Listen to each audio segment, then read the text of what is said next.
नमस्ते छात्रों, मैं हूं अशोक ठानगे। हिंदी इजी ऑनलाइन में आपका स्वागत है। आज हम हिंदी लेखन के अंतर्गत कुल 4 अंक के लिए आने वाले गद्य आकलन इस प्रश्न को आसान बनाने की कोशिश करेंगे। गद्य आकलन मतलब प्रश्न निर्मित करना। यह प्रश्न सभी बच्चों को अच्छा लगता है, आसान लगता है और वो है भी आसान, लेकिन फिर भी छात्रों को इसके पूरे के पूरे यानी कि 4 अंक नहीं मिलते हैं, क्योंकि उनके हाथों से छोटी छोटी गलतियां जो हो जाती है। तो आज उसी पर मैं आपको मार्गदर्शन करने वाला हूं। पाठ्यक्रम में भाषा कौशल्य को प्राप्त करने के लिए प्रश्न निर्मिति घटक का समावेश किया गया है। प्रश्न तैयार करना एक कला होती है। बच्चे ऐसे सोचते हैं कि यहां तो उत्तर नहीं लिखना है, तो हम यूं ही प्रश्न बना देंगे, पर आप छोटी छोटी गलतियों के कारण अंकों को गंवा देते हैं। तो आज मैं आपको विश्वास दिलाता हूं कि यह वीडियो देखने के बाद इन 4 अंकों पर आपका ही अधिकार होगा, और इसलिए छात्रों अंत तक ये वीडियो देखते रहें और लाइक और सब्सक्राइब जरूर कीजिए, ताकि मेरे आने वाले सभी वीडियो सबसे पहले आपको मिले। तो चलो देखते हैं गद्य आकलन।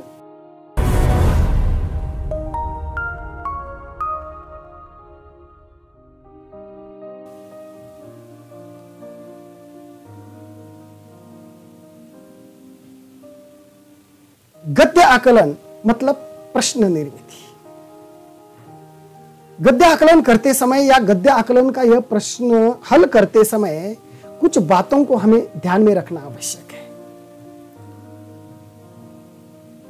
गद्य आकलन के लिए लगभग 100 से 120 शब्दों का एक अपठित परिच्छेद दिया जाता है।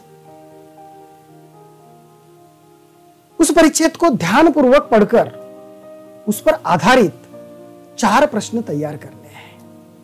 तो इस प्रकार गद्य आकलन का यह जो प्रश्न है, एक परिच्छेद हमें दिया जाता है जो अपठित होता है, और इस परिच्छेद के आधार पर हमें 4 प्रश्न तैयार करने हैं। इसके लिए हमें पहले उस परिच्छेद को ध्यानपूर्वक पढ़ना होगा, ताकि हम सही प्रश्नों की निर्मिति कर सके। तो जब हम प्रश्न तैयार करते हैं तो प्रश्न ऐसे होने चाहिए। प्रश्नों के उत्तर एक वाक्य में होने चाहिए, ऐसे ही प्रश्न हमें बनाने हैं। प्रश्न संक्षिप्त और स्पष्ट होने चाहिए। प्रश्नों के उत्तर दिए गए गद्यांश में होने चाहिए।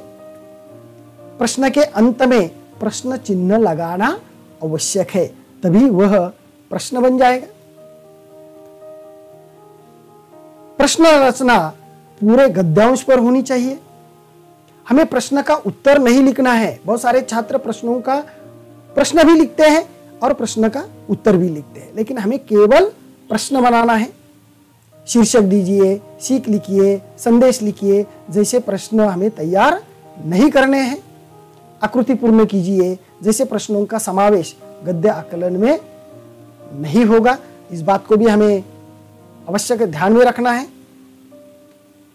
और एक बहुत ही महत्वपूर्ण इस प्रकार की बात, यह जो 4 प्रश्न हमें यहां तैयार करने हैं, उसमें प्रश्न जैसे कि अंत में, प्रश्न के अंत में प्रश्न चिन्ह होना आवश्यक है, उसी प्रकार उस प्रश्न में जो भी प्रश्न हमने तैयार किया है, उस प्रश्न में प्रश्नवाचक शब्द आवश्यक होता है।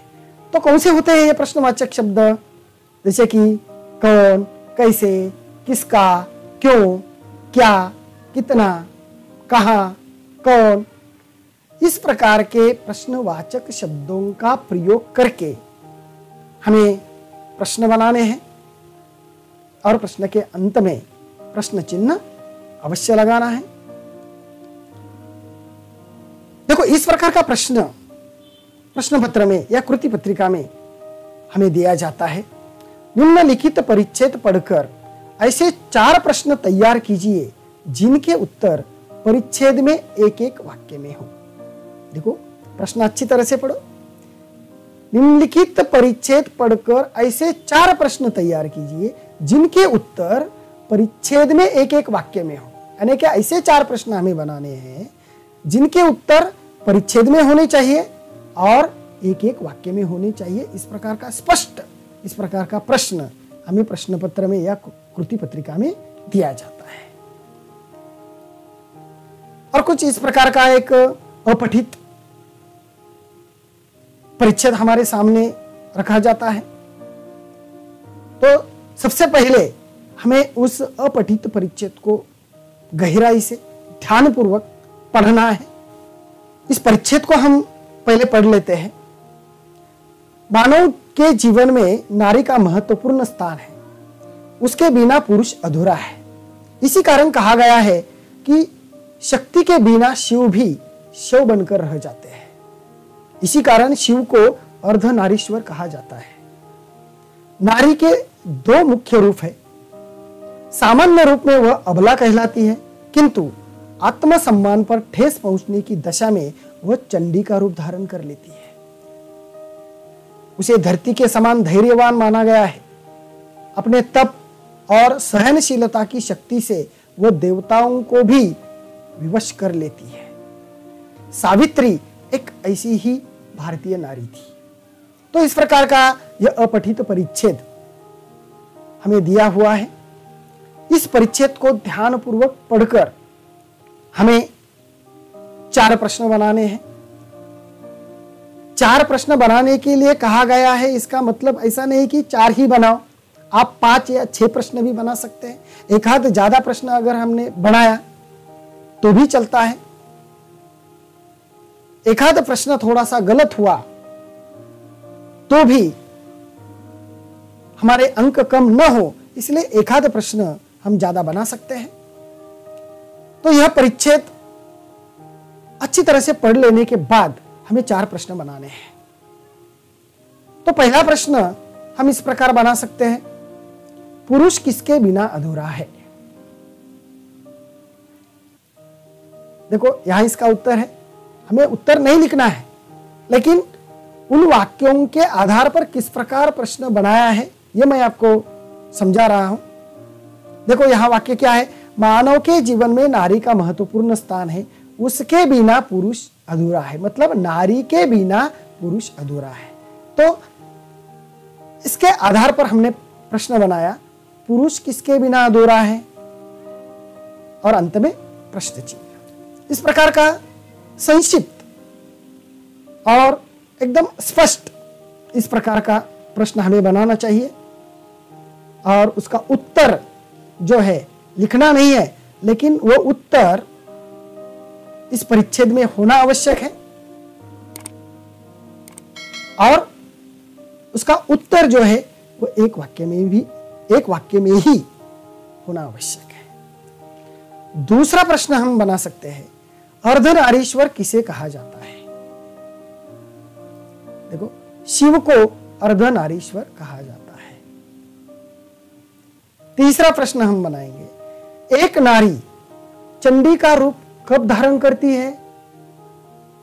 तो देखो यहां इसका उत्तर है, आत्मसम्मान पर ठेस पहुंचने की दशा में वह चंडी का रूप धारण कर लेती है। देखो कभी कभी छात्रों से छोटी छोटी गलतियां क्या होती है यह मैं आपको समझा रहा हूं। यह जो प्रश्न है, एक नारी चंडी का रूप कब धारण कर लेती है, इस प्रश्न का उत्तर यहां है। तो इस वाक्य पर जब छात्र प्रश्न बनाते हैं तो प्रश्न बनाते समय हमें एक नारी चंडी का रूप कब धारण करती है इस प्रकार बनाना चाहिए। इस वाक्य पर यहां भले ही इस वाक्य में भले ही आत्मसम्मान पर ठेस पहुंचने की दशा में वह ऐसा है, वह मतलब यहां किसका वर्णन है, तो नारी का वर्णन है। मतलब वह नारी चंडी का रूप धारण कर लेती है, ऐसा अर्थ है। और इसलिए हम ऐसा प्रश्न बना सकते हैं कि एक नारी चंडी का रूप कब धारण करती है। ठीक है। अब अगला चौथा प्रश्न, नारी किस शक्ति से देवताओं को भी विवश कर देती है? यहां उसका उत्तर है अपने तप और सहनशीलता की शक्ति से नारी देवताओं को भी विवश कर देती है। तो इस प्रकार 4 प्रश्न हमें बनाने हैं, 5 भी बना सकते हैं। देखो, हर प्रश्न के बाद प्रश्न चिन्ह लगा हुआ है और हर प्रश्न में, जैसे कि मैंने आपको बताया कि प्रश्न में प्रश्नवाचक शब्द होना चाहिए। देखो, पुरुष किसके बिना अधूरा है, किसके, प्रश्नवाचक शब्द आ गया। यहां दूसरे प्रश्न में किसे, ये प्रश्नवाचक शब्द आ गया। यहां कब, ये प्रश्नवाचक शब्द आ गया। और यहां नारी किस शक्ति से देवताओं को भी विवश कर देती है, किस, यह प्रश्नवाचक शब्द आ गया। तो इस प्रकार प्रश्नवाचक शब्दों का प्रयोग होना चाहिए।